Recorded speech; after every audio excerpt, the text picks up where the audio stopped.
Today I am joined by the Matt Coleman. I have to go through the spiel. You guys don't know it. That's why I have to tell my special guest. This is special guest week for me. I got to tell my special guest. I have to go through the spiel of commenting, and subscribing to the Orange Bloods Texas football YouTube channel. And we do a lot more than just football. We have special guests like Matt Coleman. Like we do everything pretty much. But how have you been? I've been well. I'm currently in Sacramento right now. Okay. With the G League, the Kings affiliate team, the Stockton Kings. So I've been trying to adjust to this West Coast life.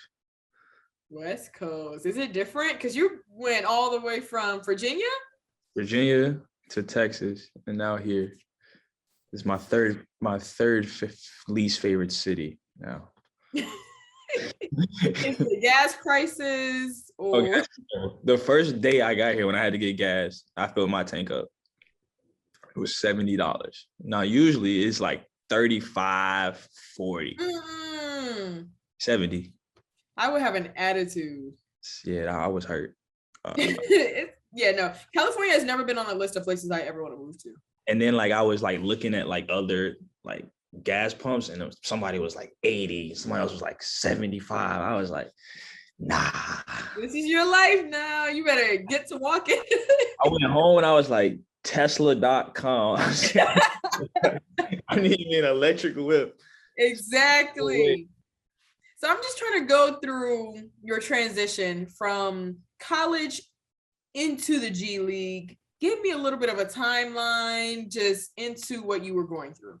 Okay, so played my last college game middle of March. Took a 2-week break off of basketball just to clear my head, get my thoughts on straight. Declared for the draft the first week of May, I believe, first week of May.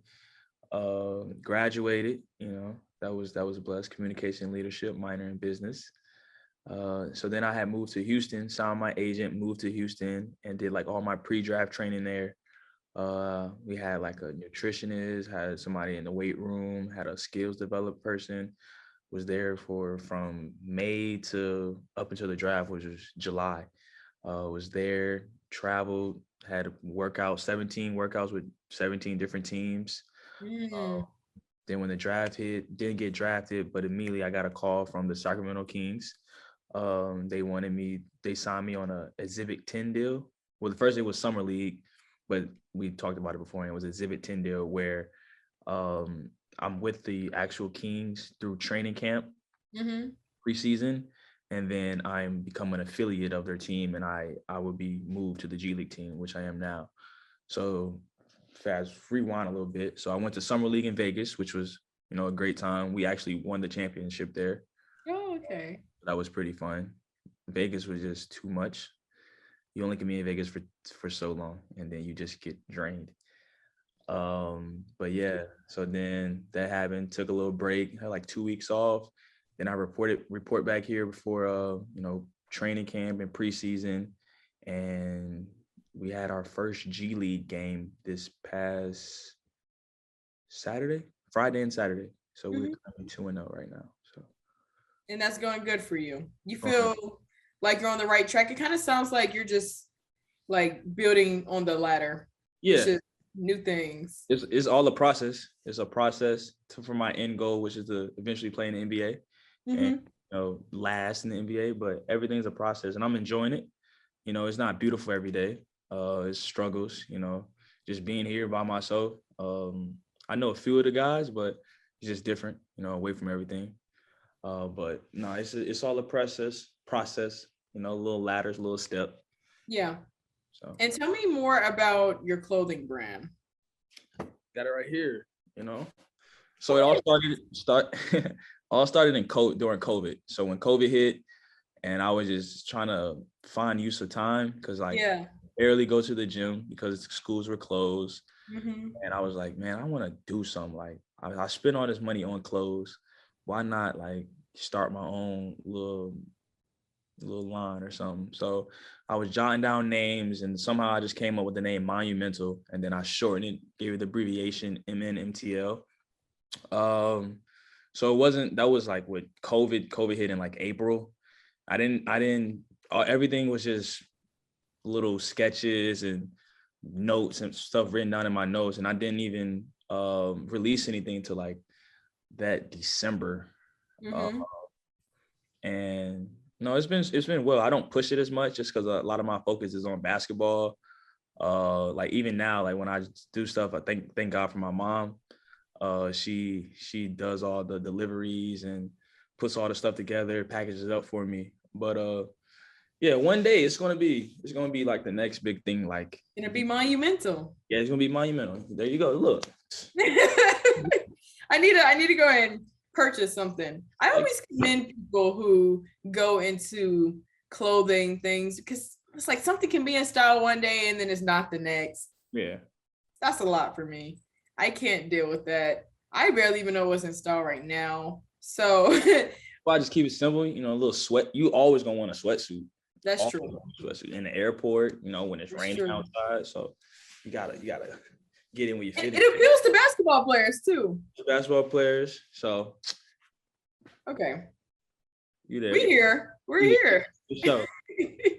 So I need to give the viewers a little bit of a background.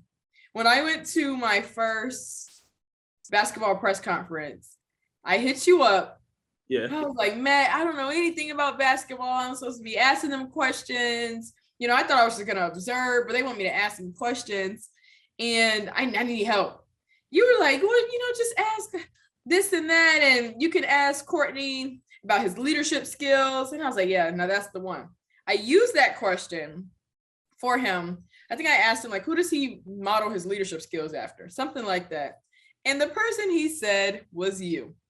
And I was just kind of like, what's the odds? Because he doesn't even know. I don't know if you set that up on purpose. I honestly didn't. Well, now I'm interested to know who did you model your leadership skills from? Because a lot of the guys still, Andrew, Jace, like they say, like you were the leader of the team. Mm-hmm. So who did you aspire to? That's a good question. One would probably be I've always felt like I've been a leader, just on and off the floor. And it was like one guy, like I looked up to like Chris Paul, CP3. He's a great player and individual off the floor.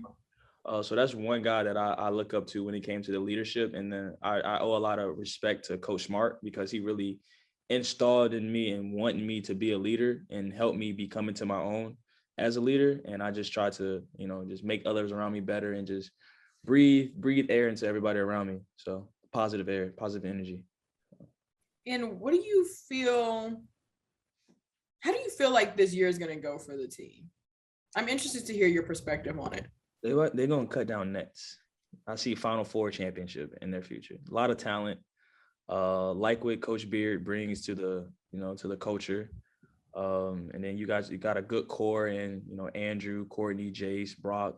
And then with his transfers that he signed, I'm really, really excited and anxious to see the end of the season and how they got a good test this weekend against Gonzaga. So that's going to be a great test to start the season off. Yeah, it's going to be huge. I was like, dang, this early? It's early. But off the jump. Right. I mean, this is a lot for right now. Yeah. But after you saw that they were bringing on Coach Beard, did you kind of wish you stayed a little bit? I mean, they put the pressure on me to stay. Him, Coach Terry, all the assistant coaches, Coach Urick, Coach Howard, like they put the pressure on me to stay. I had to pray about it, talk to my family, talk to my girl about it, and it felt right to move on to the next level and just to take this next chapter of my life. Sometimes I think I'm like, dang, what would happen? How would things be different? I always think about that, but yeah. I'm happy in the decision I made. And I wish them nothing but the best, and I'm gonna just keep praying on my future. So. I mean, as long as you have peace in it. Yeah. If they had convinced you to stay and you were on the court I kind of feel like it would kind of be like a half in, half out. Because let's say when he's really beating you down in practice, it's like, dang, I could have been gone. And you don't need that mindset. One thing is like the NIL this year. And I just thought about it. I was like, dang, like a person like me, it would have worked in my favor, the NIL for sure. So absolutely. That was the only thing I was like, wow. Yes. I was like, wow. As soon as I leave. As soon I was like, I'm still wearing my cap and gown. Are y'all sure I can't get something? Wow, like that's I don't even want to talk about it. I was just about to say, speaking of the NIL. Definitely when I see like some people, they driving Porsches and they getting all these deals, and I was like, dang, they really, yeah, never mind. It's just, yeah. Okay. More about the team. Who do you see really just having a breakout year? It's a good squad, like you said. Man, I everybody, honestly. I think when you winning makes everything easier and it makes everybody look good. But one guy like Courtney, just him just growing as his character, being able to be coachable and just to be a overall player on both ends of the floor. And then I'm just like, it's a blessing to see Andrew, see where he's at today and where he's once been. And it's like he's like itching away, just getting back to himself and becoming even better. So that's always, I'm really can't wait to see how the year happens for him, how it unfolds for him, just because his story is amazing. And yeah, it's like night and day. When I was watching the exhibition game, it's just kind of like the whole team is new. I'm sure they've heard about got a team full of what. Yeah, I'm sure they've heard about what happened and everything, but like y'all were there. We were there when everything first happened with Drew. So just seeing him then versus now, like you said, the development is just 10 out of 10. Not 10 for sure. So that's why I'm really excited and happy to see like how his year unfolds, because I know he wants it more than anybody. So. And what are your thoughts on them going to the SEC? That's big. Since we're talking about basketball, I'm gonna just focus on basketball here. Mm-hmm. I think the money.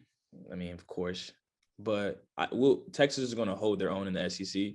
First of all, I think the Big 12 is better than the SEC when it comes to basketball in the first place. So okay, I've heard that.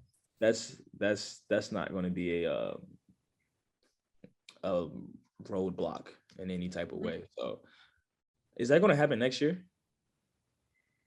They say no. It says like no. It did say it said 3 years, and then I heard that they might move next year. Yeah, I think they're going to push for it for next year. Yeah, I forgot about that. It's going to be interesting to see. It is. Do you think they're ready?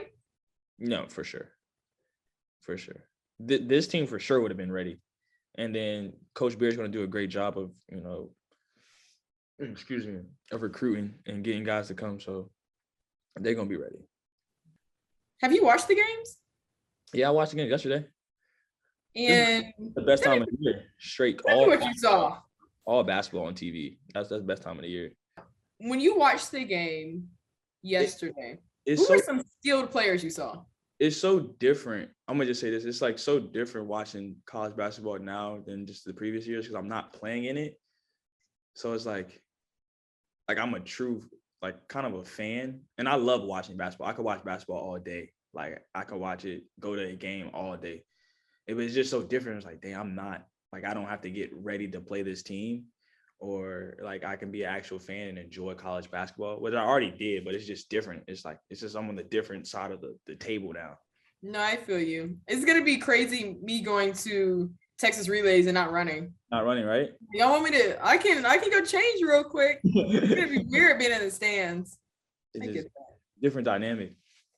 And I know I asked you your transition in terms of what you did. But how was it just mentally and physically transitioning from college to pro life? Mentally, and I say the one thing is just not having to all your focus is on this thing. like not having to go to school, waking up and having to do homework or anything, excuse me, for class. Cause I still talk to like some of the guys and like the school stuff, like, but like, I think that's good. But like physically, it was a lot. Like it was a lot physically just through the whole process, because like I was flying from Houston to Denver, from Denver to back to Texas, leaving Texas, going to California, got on a red eye to New York. So like it was a lot. It was fun. Like I wasn't complaining about it, but it was a lot. And then like mentally, you got a whole lot of emotions wrapped up, like counting down the days until the draft and trying to understand how the car is going to fall, what's going to happen next. And I had to remind myself to just like focus on the now, like just take every day one by one day at a time. And, whatever happens, but the rest is in God's hands. You only can control what you can control. So I had to remind myself that, wrote it on my wall and everything, was like your dreams are going to come true. Just, it all depends. It's all your process. Don't worry about no one else's process. So I had to focus on that. But at times I could feel myself overthinking or be getting mentally drained just from worrying about stuff that wasn't in my control. So how has Coach Smart or just Texas in general prepared you for it?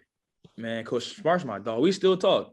He literally texted me yesterday morning and was like, I'm blessed that I had the opportunity to coach you. Like, that's my dog. And then I'll see certain things about coaches, and I was like, dang, that's Coach Smart. And I think he did a great job of just we had like an open communication of just explaining, telling me like how he felt, how I felt. And then just, him just still communicating with me, asking me about, how's everything going? How can he help in any way? It's just, so that's what you can ask for in a coach, it's bigger than basketball with him. Well, it was really good for you to join me on my special guest week. Just breath of fresh air hearing from you guys, some Texas alumni. And I be missing y'all because I'm surrounded around all new faces being the media now. Everyone looks so I be missing this. I be like, bro, I miss school. Like, it's not that I miss school. I just miss the camaraderie of like, yeah.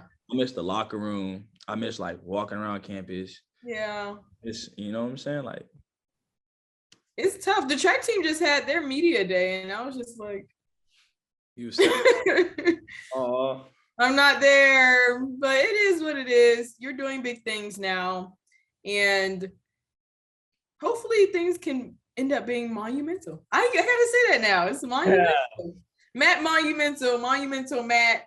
That's how it is. But please do not forget to like, comment, and subscribe to the Orange Bloods Texas football YouTube channel. Honorable mentions, special guests like Matt Coleman, special guests like I cannot say because y'all will see when we post them. And that's all.